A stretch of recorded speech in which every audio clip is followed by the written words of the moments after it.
बिस्मिल्लाहिर्रहमानिर्रहीम। लाखों दरूद पाक हज़रत मोहम्मद सल्लल्लाहु अलैहि वालैहि वसल्लम और आप सल्लल्लाहु अलैहि वालैहि वसल्लम की आल पर।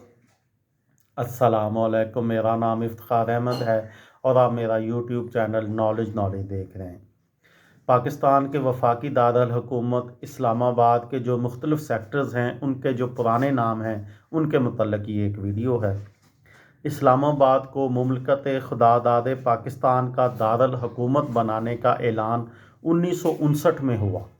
उससे कबल इस सरज़मीन पर कमोबेश 160 देहात आबाद थे।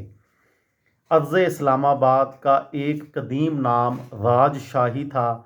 माहिरीन अर्ज़ियात की तहकीक के मुताबिक यहाँ पर लाखों साल पुराने इंसानी कदमों के निशानात भी मिले हैं।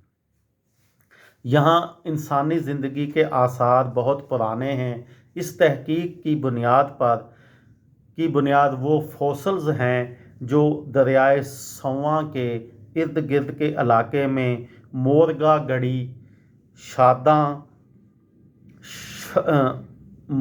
गढ़ी शाह सवां कैंप से मिले हैं। माहिरीन अर्ज़ियात DN वाडिया ने 1928 में दरियाए संवा के किनारे ऐसे औज़ारों का पता चलाया है जो पत्थर के बने हुए औज़ार इस्तेमाल करने से भी कबल का ज़माना है। मौरख़ अगर इस धरती के माजी पर नज़र दौड़ाए तो उससे हर सेक्टर या सब सेक्टर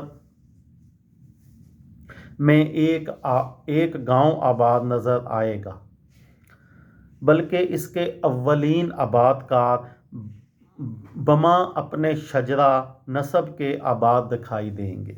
देहातों के नामों की वजह तस्मिया भी अपनी अलग शनाख्त ज़ाहिर करती है। शहर की तामीर के दौरान मारगला के दामन में वाक़या बहुत से देहात जैसे नूरपुर, शाहदरा, सैदपुर,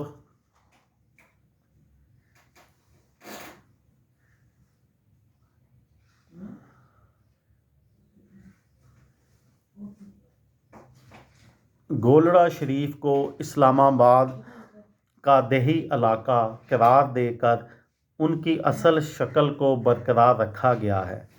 इस देही इलाके का मजमूई रकबा 38,906 मुरब्बा किलोमीटर है।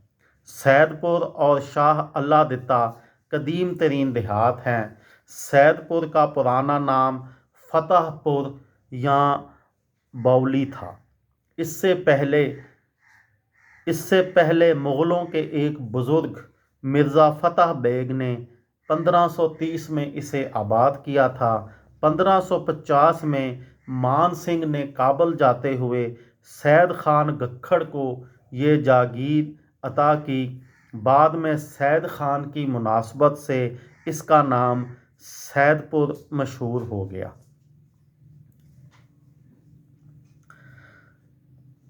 ये थी मेरी आज की वीडियो। किसी दोस्त को, किसी भाई को, किसी बहन को फ़ायदा हो तो मुझे दुआओं में याद रखिएगा। दिल दिल पाकिस्तान, जान जान पाकिस्तान। अस्सलामु अलैकुम।